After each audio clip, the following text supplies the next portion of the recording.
I first heard the whispers as a child, soft murmurs about the old Ashwood Mansion on the edge of town. Growing up, I always sensed an inexplicable heaviness when the subject of the phantom bride came up in hushed conversations. Now, as an adult burdened with the legacy of my family's troubled history, I find myself drawn back to that mansion, a decaying relic where truth and myth intertwine. A few weeks ago, while sorting through dusty boxes in my late mother's attic, I discovered an old diary bound in cracked leather. The diary, its pages yellowed and fragile, belonged to my great-grandmother. Between entries of daily life and bittersweet recollections, cryptic passages hinted at a tragic event, a wedding day marred by betrayal and blood. The entry spoke of a bride with sorrowful eyes and an icy demeanor, whose smile concealed a deep, abiding pain. It was said that on the day of her wedding, she vanished under mysterious circumstances, leaving behind a family scar too dark to speak of. Haunted by these revelations, I decided to return to Ashwood Mansion, the place where the legend was born. The mansion, once grand and imposing, now lay in ruin, its walls crumbling and its gardens overrun with wild ivy. As I stepped through its creaking iron gate, a chill crawled up my spine. I couldn't help but feel that I was entering a domain where the living and the dead coexisted, their secrets whispering in the wind. Inside, dust danced in shafts of weak light filtering through shattered windows.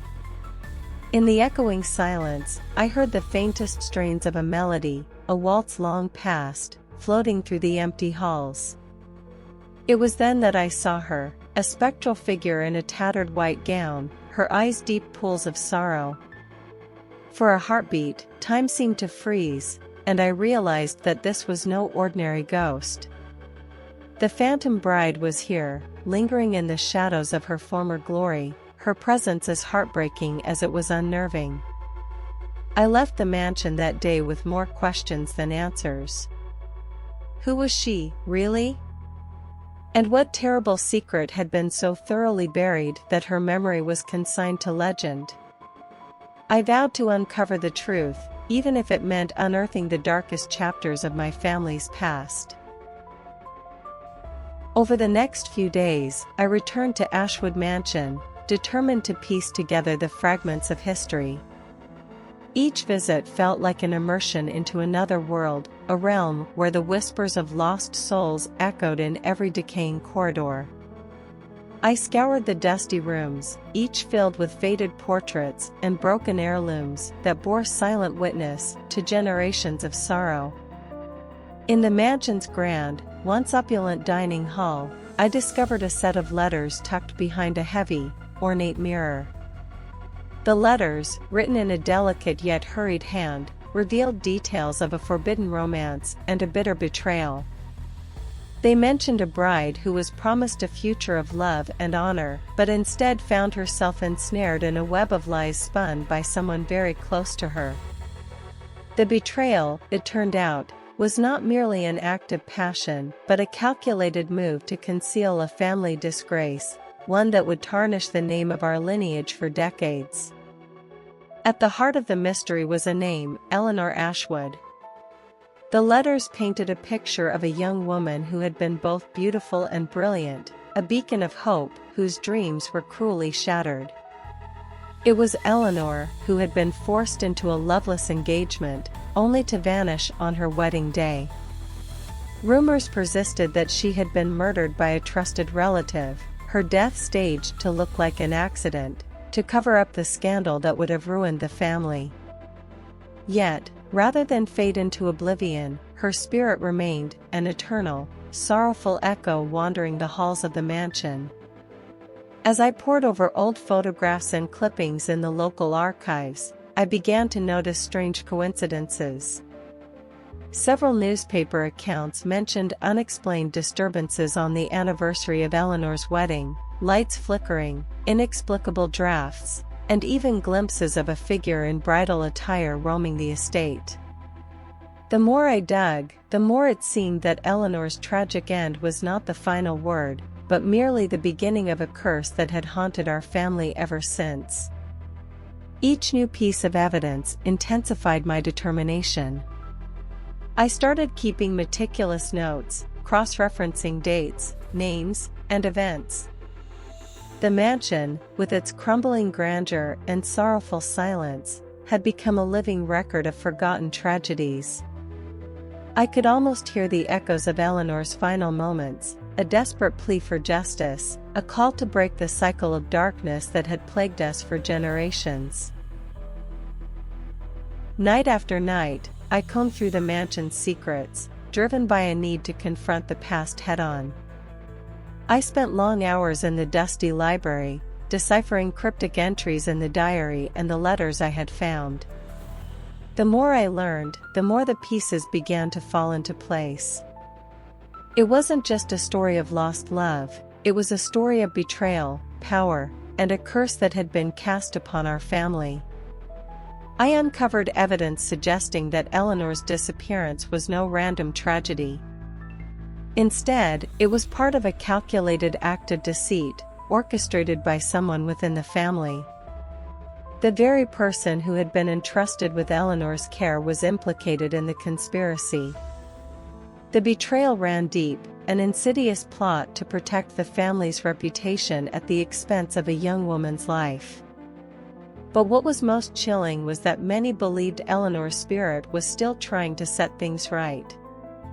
One rainy night, as I sat in the mansion's decaying parlor, I experienced a moment of unnerving clarity. I heard a soft, mournful whisper that seemed to echo from the walls themselves. The voice spoke of justice and redemption, of a promise left unfulfilled. In that instant, I realized that Eleanor's ghost wasn't just a vengeful specter, it was a guardian of truth, a silent force urging us to acknowledge the dark past and break the cycle of disgrace. This revelation gave me a renewed sense of purpose. My investigation was no longer just an academic pursuit, it had become personal. I felt an overwhelming responsibility to uncover the full truth, not just for my own sake, but to honor Eleanor's memory and perhaps, in doing so, free our family from its long-held curse. The final confrontation came on a stormy evening reminiscent of the day Eleanor vanished. I returned to Ashwood Mansion, determined to perform a ritual of closure I had pieced together from the diary and the letters.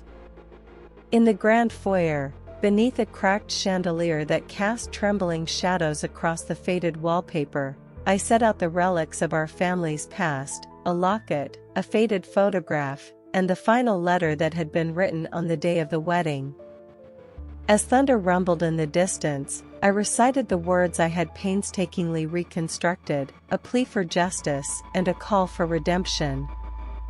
In the oppressive silence that followed, the temperature in the room seemed to drop sharply.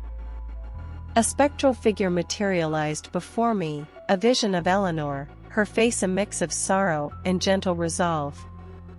For a moment, time stood still as our eyes met. In that silent exchange, I understood that she was not here for vengeance, but to seek closure, to release the grip of the past from our family's soul. Eleanor's ghost reached out, her translucent hand passing over the relics as if sealing a pact. The air shimmered with a palpable energy, and slowly, the oppressive heaviness began to lift. I felt a profound sense of relief, a subtle warmth replacing the chill that had haunted me for so long. The curse, it seemed, was not broken by anger or revenge, but by acknowledging our mistakes and embracing the truth. In the days that followed, our family began to heal. The mansion, once a mausoleum of secrets, now felt less oppressive, as if the ghosts of the past had finally been put to rest. I continued my work as a meteorologist, but the experience had changed me forever. I had not only uncovered a family tragedy, I had witnessed the transformative power of truth and the possibility of redemption. Now, whenever I walk past Ashwood Mansion, I feel a bittersweet mixture of sorrow and hope. Eleanor's legacy lives on not as a tale of eternal vengeance, but as a reminder that even the darkest pasts can be healed when we dare to confront them. In that fragile, ephemeral moment of redemption, our family found a way to rewrite its destiny, breaking free from the curse that had once shattered our skies.